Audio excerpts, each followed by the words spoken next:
And joining me now is Secretary of State Antony Blinken. Secretary Blinken, welcome back to Meet the Press.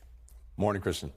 Thank you so much for being here. I want to start with that State Department report that did not draw a definitive conclusion about Israel, whether it's violated international law. Amnesty International says of the report, this is the, quote, international version of sending thoughts and prayers.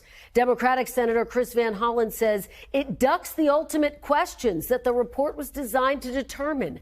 Mr. Secretary, is the U.S. trying to avoid holding Israel accountable for its actions? No, we don't have double standards. We treat Israel, one of our closest allies and partners, just as we would treat any other country, including in assessing something like international humanitarian law and its compliance with that law. I would invite people to read the report. They can see for themselves everything that we've laid out in the report. The report also makes clear that this is an incredibly complex military environment. You have an enemy that intentionally embeds itself with civilians, hiding under and within schools, mosques, apartment buildings, firing at the Israeli forces from those places. It's very, very difficult in the heat of war to make a definitive assessment about any individual incident. But what the report concludes is that based on the totality of the harm that's been done to children, to women, to men who are caught in this crossfire Hamas is making, it's reasonable to conclude that there are instances where Israel has acted in ways that are not consistent with international humanitarian law. At the same time, Kristen, we continue to look at, investigate each of these incidents, but critically, so does Israel. There are hundreds, as we understand it, of open inquiries into particular incidents that have taken place since October 7th. There are criminal investigations that are going forward. Israel, unlike many other countries, has both the means and the will to try to police itself. So we need to let those play out. But our own process that has been underway for many months to look at individual incidents, that will continue as well. And when we can reach definitive conclusions, we will. But it's very difficult to do that in the midst of a war. And I hear you saying how complex the situation is on the ground. But here we are in the 7th month of this war, Mr. Secretary. How is it possible that the State Department, with all of its resources, was not able to reach a definitive conclusion on this critical question of whether Israel has violated international law? Again, precisely because we continue to be in the midst of that war. And making these assessments in real time, when we don't have people on the ground, when we also have to make sure that we're getting information from all concerned, that takes time, and we want to make sure that we can reach definitive conclusions. But as the report makes clear, given the totality of the damage that's been done to civilians, to children, to women, to men, given that, given the fact that Israel clearly has procedures, rules, regulations, laws that go into the targeting decisions they make, the way they conduct themselves, but the results that we've seen in terms of the horrible loss of life of innocent civilians, it's reasonable to assess, as we say in the report, that there are instances where they've acted inconsistent with their obligations under international humanitarian law. Those investigations continue, both by us and by Israel. Let's zoom out a little bit and talk about U.S. policy. The U.S. has urged Israel not to invade Rafah, yet troops are already on the ground. And this weekend, we learned that over 300,000 people are being evacuated. President Biden threatened to withhold certain weapons if Netanyahu goes into Rafah in a full-scale invasion, while at the same time sending in other weapons. Big picture, why should Israel believe that the U.S. is willing to back up its threats? Well, first, let's step back for 1 minute. No one has done more to defend Israel when it mattered than President Biden. He was there in the days after October 7th, the first president to go to Israel in the midst of a conflict.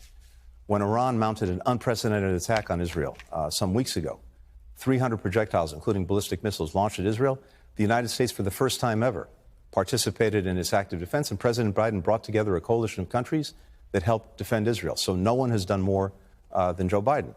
At the same time, what we've seen over the last few months is a deep concern on our part about the possibility of a major military operation in Rafah.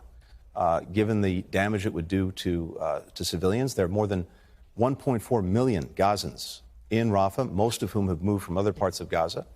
Absent a credible plan to get them out of harm's way and to support them, the president's been clear for some time that we couldn't and would not support a major military operation in Rafah. Now, At the same time, we share Israel's objective of making sure that Hamas cannot govern Gaza anymore, that it be demilitarized, that Israel get its leaders. We continue to support that. But there's a better way of achieving that than going headlong into Rafah.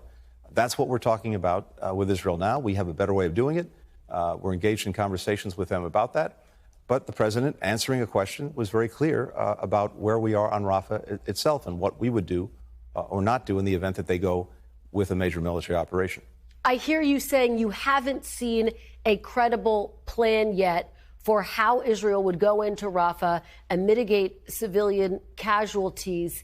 Is it fair to say that President Biden and Prime Minister Netanyahu are not seeing eye to eye right now? There are two things.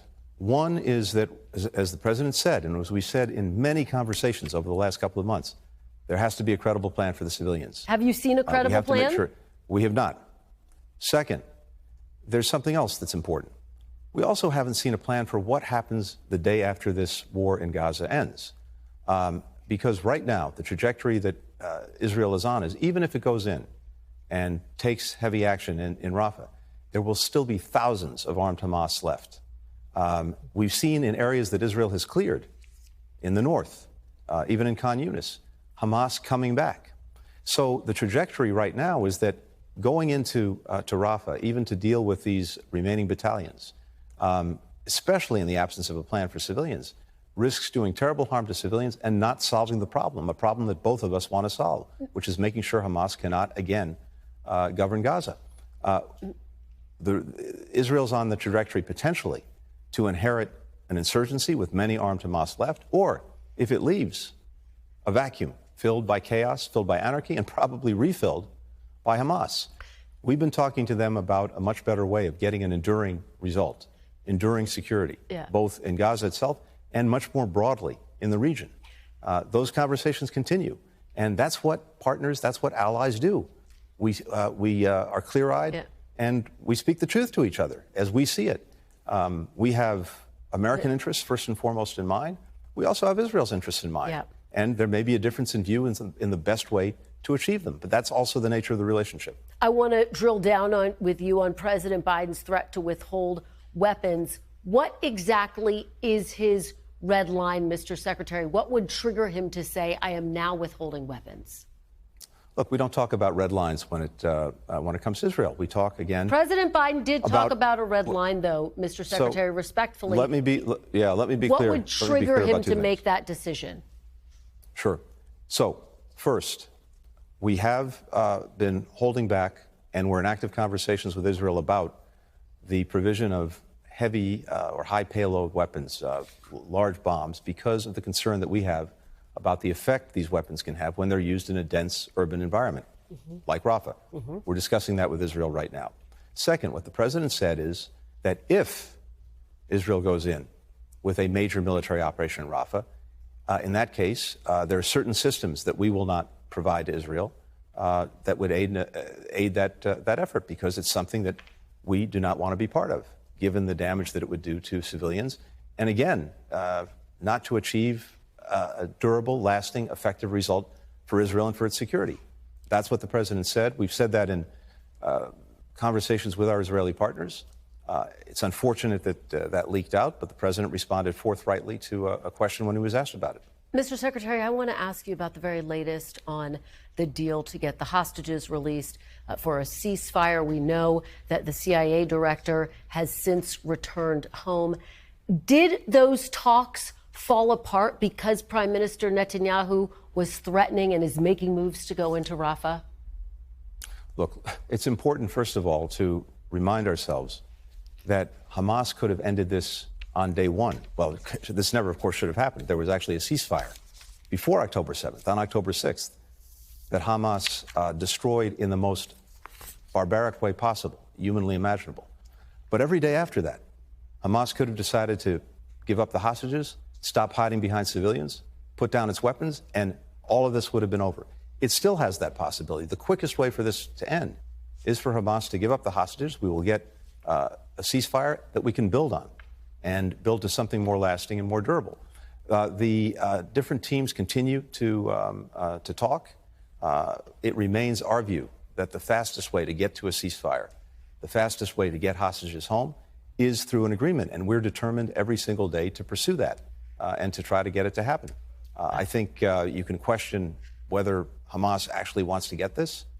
It would also be the best way to make sure that we can really surge humanitarian assistance and better protect civilians in Gaza. Hamas purports to be interested in that. Its actions certainly demonstrate the opposite. All right. Secretary Blinken, thank you so much for your time this morning. We really appreciate it. Thanks for watching. Stay updated about breaking news and top stories on the NBC News app or follow us on social media.